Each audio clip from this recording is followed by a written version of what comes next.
Narrow AI, artificial general intelligence, and artificial super intelligence. Before we start, grab a notebook or open a notes app. Some of the ideas in the video are worth writing down.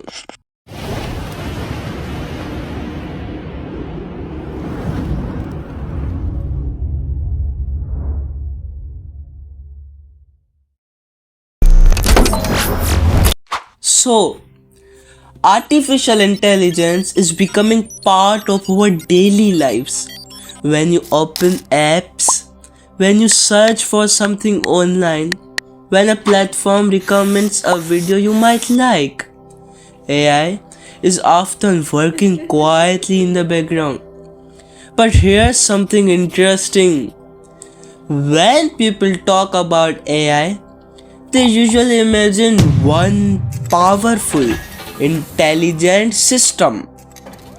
Something that can think, understand, and maybe even become smarter than humans. But the reality is very different. Artificial intelligence is not just one thing. Researchers actually divide AI into three different types, and each one represent a completely different level of intelligence. And here is the surprising part. The AI we use today, all the tools, assistants, recommendation systems belong to only the first level. The other two levels are still ideas about the future.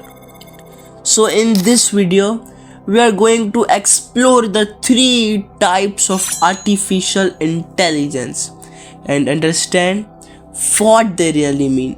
Let's go to Google.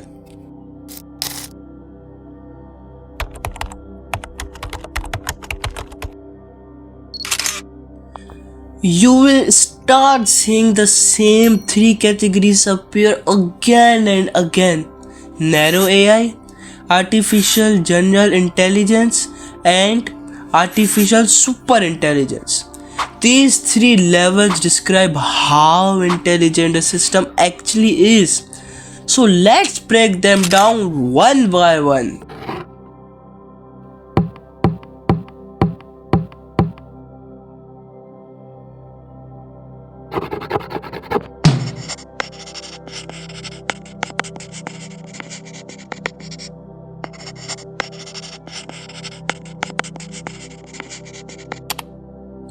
This is the type of AI that exists today. Every AI tool you interact with right now belongs to this category. When a chatbot like ChatGPT answers questions, that's also narrow AI. These systems can perform their task extremely well. Sometimes they even outperform humans in very specific tasks, but they have one important limitation. They are designed for only one purpose. A chess AI can defeat world champions, but it can't recommend videos. A chatbot can answer questions, but it can't drive a car, of course. Each system is trained for one narrow job, and outside that job, it has no real understanding. That's why this level is called narrow artificial intelligence.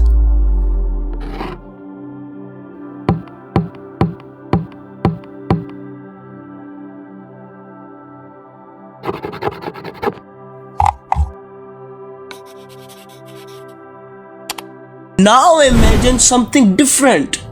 Instead of an AI that can do just one task, imagine a system that can learn many different things just like a human.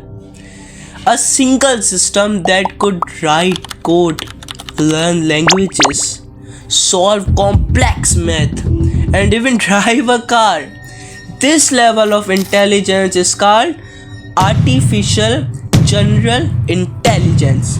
It would not be limited to one specific task. Instead, it would be able to learn and think across different domains. Some of the biggest technology companies, including OpenAI and Google DeepMind, are actively researching systems that move closer to this goal. But the truth is simple: AGI has not been achieved yet. Researchers are still trying to figure out how to build machines that can learn and reason the way humans do.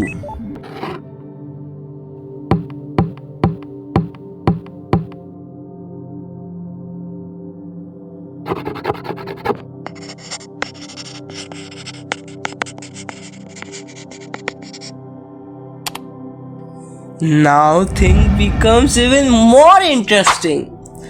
Artificial superintelligence refers to a system that become more intelligent than human in almost every field. Not just faster at calculation, but better at science, strategy, creativity, and decision making. A super intelligent system could potentially discover new technologies, solve complex global problems, and analyze information at a scale humans cannot match. But this idea also raises a serious question. If a machine become more intelligent than human, who controls it? This is why many scientists and researchers debate the risks and possibilities of super intelligent AI. For now, this level of AI remains purely theoretical, but it is the one of the most important discussion about the future of technology. So, when we talk about artificial intelligence, we are actually talking about three different stages of intelligence. Let me open whiteboard again.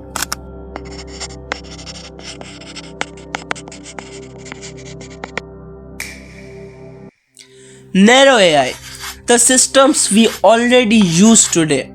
Artificial general intelligence, the level researchers are trying to achieve. And artificial superintelligence, a possible future where machines could surpass human intelligence. Understanding these three levels change the way we think about AI, because the tools we use today are only the very first step. The real question is not just what AI can do today. The real question is how intelligent these systems might become in the future.